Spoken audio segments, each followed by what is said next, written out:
Grab a cocktail with us and welcome to the hot mess that is my life as a single makeup artist living in a college town in Florida. This is Kara's Lipstick Diary. Hey you guys, we are back with another fabulous episode of Kara's Lipstick Diary. Have you hit that subscribe button? You know you want to. Just hit it. It'll make everything better, I promise. Well, we are back with my absolute, one of my favorite people we've ever had on this show, and I am so glad she is back for another episode. We have the fabulous Dr. Laurie back today, and we are going to talk about, all that misinformation out there, or lack thereof of information, about the female body and sexuality. So, let's find out why we should be calling it a vulva and not a vagina, okay? Are you guys ready? So, with that being said, let's make our cocktail for the show. We are gonna make a watermelon splash today. So, this will be 4 ounces of watermelon juice. So, we have 2 ounces right here. Another 2 ounces. Fantastic. And then we're gonna do 2 ounces of watermelon vodka. Alrighty, and then we're gonna top that off with a little splash of lime. And there we go. Are you guys ready to talk all about female anatomy and find out what it is we're getting wrong? Let's do it. All right, you guys, I am so excited. Dr. Laurie of Becoming Cliterate is back on with us again. And today we're going to talk all about the lack of information, misinformation about, things like the female anatomy and sexuality, because it's kind of scary and sad how little we actually know about our own bodies and what we're taught. So, Dr. Laurie, thank you so much for coming on the show again and chatting about this. I am so excited. So, I went through sex ed. I taught sex ed, and yet I realized that even through all of that, I didn't know everything about female anatomy and sexuality. There was huge holes in my knowledge and education, even though, I am a female. So you are actually, you teach about, all of this and are a sex therapist. So I am so excited to talk about some of these things. And has everyone seen her earrings? They're amazing. Check out her epic vibrator earrings. Dr. Laurie, those are amazing. I love them. Yeah, I share that they actually turn on. Oh my God, they do. I just heard it buzzing. Yeah, they do. Oh my God, that is the greatest thing I have ever seen. I really desperately need a pair of vibrator earrings because those are the coolest things ever. Okay, so I started watching, they did a docu-series on Netflix about female sexuality. I don't know if you've seen it, but I started watching it and I was like, oh my God, there's certain things that are so basic and yet we don't know it, we don't talk about it. Basic things we always refer to it as a vagina, but really it's not, that's not the right way to talk about your female anatomy. And I felt holy shit, I taught sex ed. I went through sex ed. I'm a woman. And yet, how the hell did I go through all this time at 40 years old and realize, we're calling it the wrong thing? We just don't talk about these things. Right. And I mean, honestly, the language that we use around sex is one of my favorite topics to talk about. And there's so many aspects to it, not just this, but talking about this for a minute, we call our entire genitals commonly a vagina, right? And the vagina is the canal where penises can go in, dildos can come in, babies come out. Right. The vulva is the external portion. And in fact, I have a vulva puppet I brought. Oh my God, I love you. You really are my spirit animal. So this is the vulva, okay? And it has all of the parts that are most sexually responsive. The clitoral hood, the clitoral glands, the inner lips. 96% of people with vulvas say that stimulating it externally, either alone or coupled with penetration, is their most reliable route to orgasm. Correct. When people with vulvas stimulate themselves, 99% do so with external stimulation. Yes. Okay, so why don't we name it? And I believe that it is a reflection and perpetuation of the overvaluing of male sexual pleasure and the undervaluing of female sexual pleasure. Because when we call our entire genitals a vagina, we are calling our genitals to the part that is more sexually useful to male partners than to us ourselves. That makes a whole lot of sense. And I think you're very accurate in that understanding and description of why we do that. Well, so much of our sexual education when we think about sex is so predominantly hetero male centric. We talk about sex and we only when we say that, we only think about the actual process of intercourse. And not about all the other elements that go into a sex act, and which is why so many times women's sexual needs are just completely skipped over because that's not sex. Right. It's mind-boggling to me. Well, and that's the same problem, right? We use the word sex and intercourse synonymously, right, as if they're one and the same. We use the word foreplay for just to lead up to the main event. Right. Which is why, again, it's that undervaluing. Like, it's in the foreplay activities are those most likely to bring people with vulvas, women and other people with vulvas, to orgasm. So by calling the word sex and intercourse synonymously, again, we're perpetuating the idea that it's not sex unless the male orgasms, right, unless his most reliable route to pleasure. And it leaves, and even the images on TV are so false and in movies. So yeah, the words sex and foreplay go hand in hand with calling our vulvas a vagina. Yeah. We are linguistically erasing our sexual pleasure in our language. Well, and that's been one of the things I've been very consciously trying to say when I'm describing intercourse, by actually saying intercourse and sex in regards to the entire sexual process. And like, I'll say intercourse and people are like, can't you just say sex? And I'm like, no. And I'll be like, you don't understand. Intercourse is the specific act of inserting the penis into the vagina. When I say sex, I mean all of the other activities that are going on. And people are like, what? And I think there's just such a lack of that information. I mean, I remember when I taught sex ed, we talked about the proper steps of sex. We never once discussed female pleasure at all. It all surrounded the male anatomy and the male pleasure, and we were just a vessel for that to occur. I think part of the reason I do this show and I talk about these subjects is I feel now so guilty about the misinformation I taught, but it was what I was told to teach.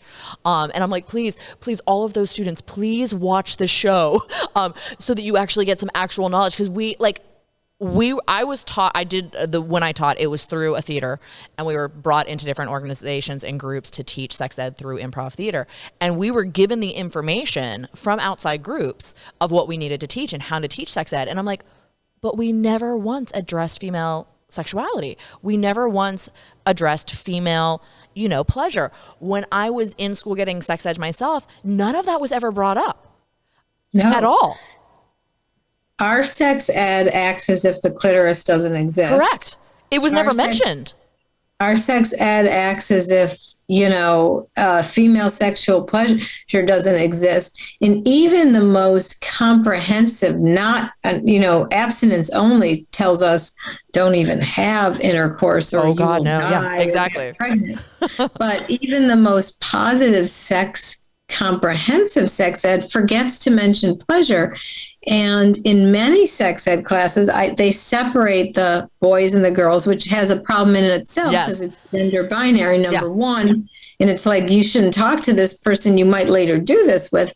But what do we talk to the girls about? We talk to them about periods. Mm-hmm. What do we talk to the boys about? Wet dreams and ejaculation. Yes. Well, and that was very different things. Very different. I mean, having your period is not a pleasurable experience. It's quite miserable. And And I remember even like when they would talk to the girls about what went on with boys, it was talking about them, you know, having erections, wet dreams, something to do with socks. I remember this whole big thing about socks and lotion and being very confused because I didn't understand what any of that meant. And then there was literally nothing at all pleasurable. It was girls don't have sex because you're either going to die or you're going to get pregnant. And, you know, there was never a mention of pleasure. There was never a mention that women could masturbate. There was never any of that. I mean, I didn't know you could masturbate as a woman until I was in college, and I overheard one of my fellow theater majors talking about it in the green room before play. And I was like, wait, what? Wait, huh? Wait, there's female, what? Because it was just never even remotely addressed. Mm-hmm. Mm-hmm. It's terribly sad. And then, okay, so I'm looking at your earrings right now. And we already discussed how, like, with most women, they are going to, if they have a vulva, they're going to, when they're masturbating, self-pleasuring, it's oftentimes, you know, without penetration. But you look back, I remember when I first started looking to find my first sex toys, and almost every single thing that was available was a dildo. And not even like, there was almost nothing available when I was looking that was for clitoral. And I didn't even know that that's what I should be looking for, because like everyone talked about dildos. And so like I bought a dildo and I was like, this is not like, what am I supposed to be accomplishing with this? The mass production of sex toys for women for so long just completely still avoided the clitoris. Yes. Yes. And even the early vibrators, some of them looked like penises, even if they were vibrators for the clitoris. The rabbit. Yeah. Which, I mean, the rabbit, like, I don't know, it never quite fit properly. And like I could get the dildo part in, but then the rabbit ears didn't get anywhere near my clit. And I was like, well, this is just awkward. Like everyone raves about this on Sex and the City, and yet I can't even figure out how to make it work properly. It was very strange. I think now we're beginning to see more and more that are aimed at clitoral stimulation. Thank God. Absolutely. You've obviously been in this industry, and aware of everything. Have you seen a big change in what's available to women throughout the years? Yeah, definitely. So, first, in Sex and the City really, made the rabbit popular, which in a way was a good step, because at least it has the rabbit ears for the clitoral stimulation, right? And now there are, I don't want to denigrate anyone's way of I agree. Pleasure. Like, if there are some women who only like penetration, or I'm really jealous, by the way. Okay, can I gently confront that jealousy? Yes. Okay. Yes, please do. Okay, I hear this a lot. I'm jealous. They're the lucky ones. Yeah. And, sure, in a way they're lucky. These are the lucky ones because their bodies conform to this way that we're told to do sex. Right. But it doesn't work. Remember, 96% of us are not that way. Yeah. And so to say they're the lucky ones is really denigrating the vast majority of us. And that is true. Instead of just, that's how they are, that's how I am. Yeah. And however you are is okay. I appreciate that, because yes, you do. We talked a little bit about the first episode that you were on, about how I had some hangups on like what my vulva looked like, because I had so many weird comments. And I think, as women, we cut ourselves down so much constantly, whatever it is, that, it's a nice reminder that, it still kind of rocks, whichever way it works for you. Yeah. And it just also shows how deeply, deeply, here you are, this strong feminist with this podcast, right? And it just shows how deeply, deeply ingrained in the very fabric of our culture, this idea that we should orgasm the way men do. Yeah. No, and I agree. Like, that has so been deeply ingrained in us. And it is a stigma we definitely need to start breaking. What are some of the things when you are working with your students or clients that you see are regular, just complete misinformation about female sexuality and anatomy out there that you're trying to sort of break that wall down of? Yeah. So there's too many, really. Yeah. But we already hit on one of them. And that is that, you should be able to orgasm from penetration alone, or that that's a better type of orgasm. Right. Also, I see, and that used to just be from penetration, but then the whole G-spot thing, which is not a spot at all. There's a lot of misunderstanding. It's an area inside the vaginal wall that includes part of the vagina, part of what's called the urethral sponge, and part of the internal clitoris. So it's not just this little spot, and it does include part of the clitoris. Also, Betty Dodson said, and I agreed with her, the late Betty Dodson, that all the media hype around the G-spot set us back to a Freudian era where we're all looking for some magical spot in our vagina and feeling ashamed when we don't find one. So the biggest myth I hear is around how I orgasm. Right. Then I also hear a lot about the way people's labia looks, like you were talking about. Lots of insecurity because, before porn, the only way you could see another person's labia was if you had a sexual encounter with one, and now we're seeing lots of labia. And just like men in porn are chosen to have larger than average penises, women are chosen for even and petite inner lips. And some even have surgery to make their lips so. Yeah. So that's another big one. Well, and I think, when, guys change in the, locker room, they can see each other's penises. We as women can see each other's breasts. We, like you say, we can only see each other's labia in basically a sexual act. So you really, we have zero idea what quote unquote normal is. And I think that we all end up getting in our head thinking that there's something abnormal about us. And like I say, I fought that for a long time because men would say these weird things to me about mine. And I was like, oh my God, what's wrong with me? It totally got in my head and kind of freaked me out. And honestly, getting your book where you have the diagrams, the different photos, I was like, oh my God, mine is normal.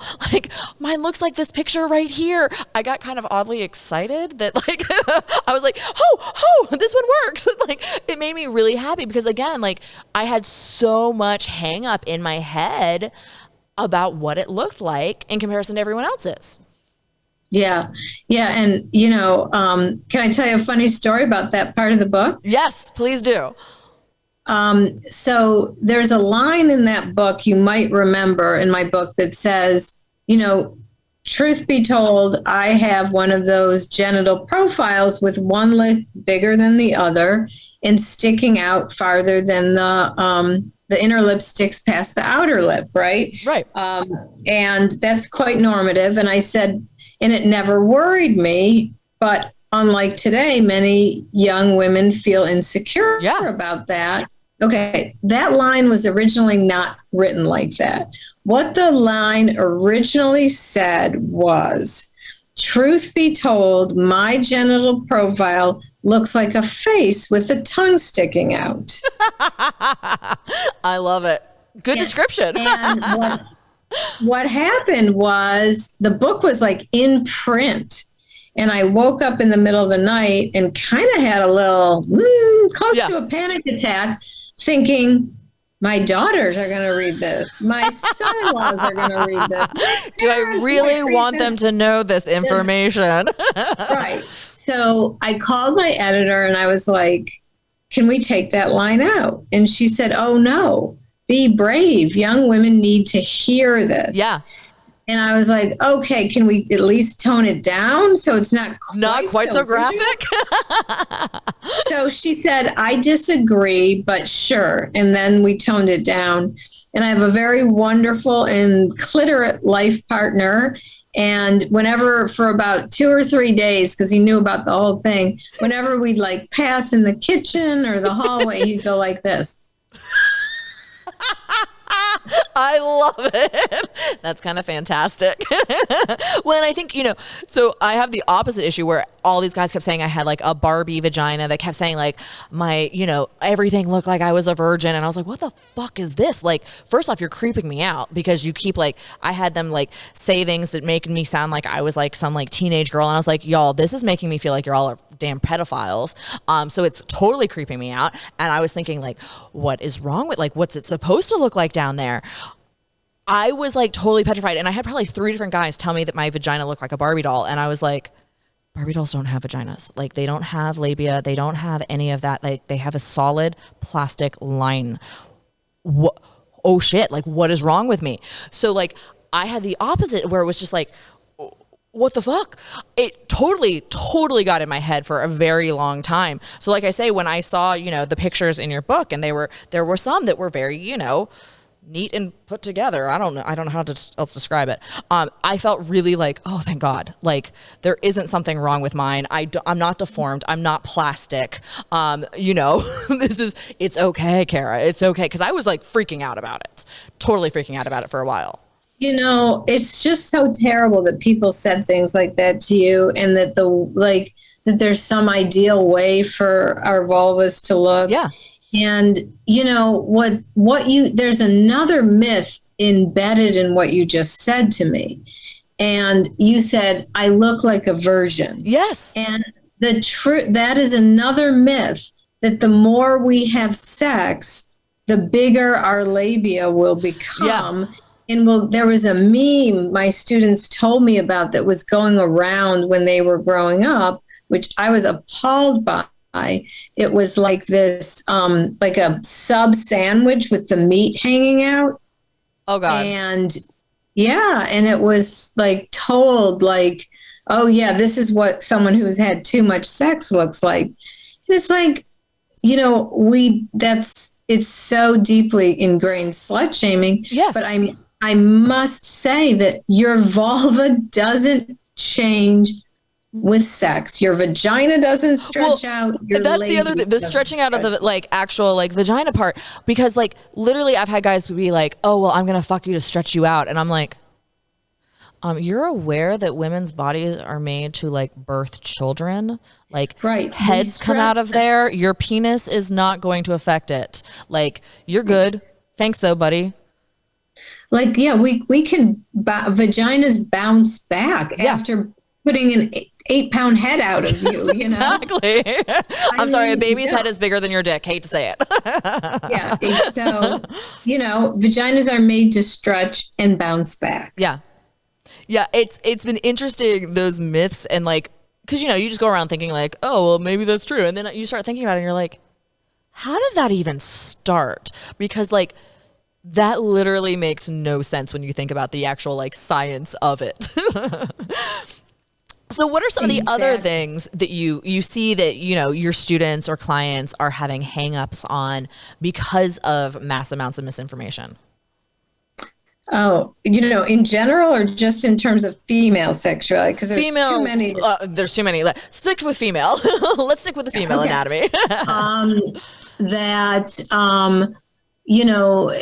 There's also a lot around desire, like that they either feel too horny or not horny enough. That's a big one. And for a lot of women, especially older we get and longer term relationships, many of us stop feeling spontaneous horniness and think something's wrong with us. That's a normative change. But you don't have to be horny to have sex. You can have sex for other reasons as long as you are aroused. Then the other idea is that being wet equals being aroused. And, some people, fit the quote, myth. It's not really a myth, because for some people, they get aroused, they get wet, and their head and their genitals are equal. Right. I'm aroused in my head and my genitals are wet. But there's a lot of people who have what's called arousal non-concordance. And basically that is, I can be aroused and really interested, but not lubricate. Right. Or I can be lubricated but not feeling aroused. Right. And so that's a big one that people don't know about. The other myths I hear are about lubricants and vibrators. If I need a lubricant, it means I'm not aroused enough. No, lubricant is your friend. Yes. During masturbation, during penetrative sex, whether or not you produce your own lube, it's very helpful. Also, the idea that these little buddies are addictive, threatening, not natural, when the research is very, very clear. We've known for centuries that vulvas love vibrations, and women who use vibrators have easier and more frequent orgasms. Yep. And it's not, they don't cuddle, they don't laugh, they don't talk, they don't say I love you, they don't replace partners. Not at all. They just make orgasm easier, and they're not addictive. Well, and I remember I was told by my mother when I was, in my 20s that if I used a vibrator regularly, I was going to lose stimulation. I remember just thinking, well, that's really weird. And I just went about using my vibrator. And now I'm like, dude, because like having my vibrators and all of that has enhanced my sex life so much. And now I know like what pleasure what I do like, what does work, and it's fun to play with those with your partner. And when I've had men who have been completely terrified of the fact that I have sex toys, and then I have other guys who have brought them over themselves. And I'm like, I love when I find a man that is not intimidated by a vibrator and understands how it can enhance his experience as well. Yes. And actually, two things about that. There's research that a male partner's acceptance and endorsement of vibrator use is highly correlated with a woman's sexual satisfaction. So what you're saying is like in the research, as well. Also, penises are just big clitorises on the outside of the body. Right. They also like vibration. And, if you are having, if you're pleasuring yourself with a vibrator while the penis is in the range, the penis will catch what I call vicarious vibes. And it'll be fun for them too. Plus, it takes the pressure off of the person with the penis to like give her an orgasm by thrusting long and lasting hard. Oh, that's the other big myth that reminded me. Like it's complete. Like I have so many women say, he tries to last so long and, for me, and I'm just like, it hurts. Yes. It gets uncomfortable. Stop. Go ahead. Finish. Yeah. And that's please like hurry up and finish, please. and the feeling of feeling so broken, like, because that's what we see in the movies. Yeah. So those are some of the top myths. Yeah. Well, I feel like this is something we could just talk about for like ever, but we do have to wrap up this episode. So thank you again so much for coming on another episode. We're definitely going to have to go into this even more in season 3. So thank you very much, Dr. Laurie. You are amazing. You guys, if you haven't checked out her book, Becoming Cliterate, please go check it out. I am kind of obsessed with this book. I literally will take selfies with it when a guy wants to get with me and be like, I'm going to need you to read this first. It is fantastic. So make sure you check that out. And again, remember, hit that subscribe button. Hit the button so that you know when a new episode drops the minute it comes out. Thanks you guys so much for watching. We'll talk to you again soon. Bye.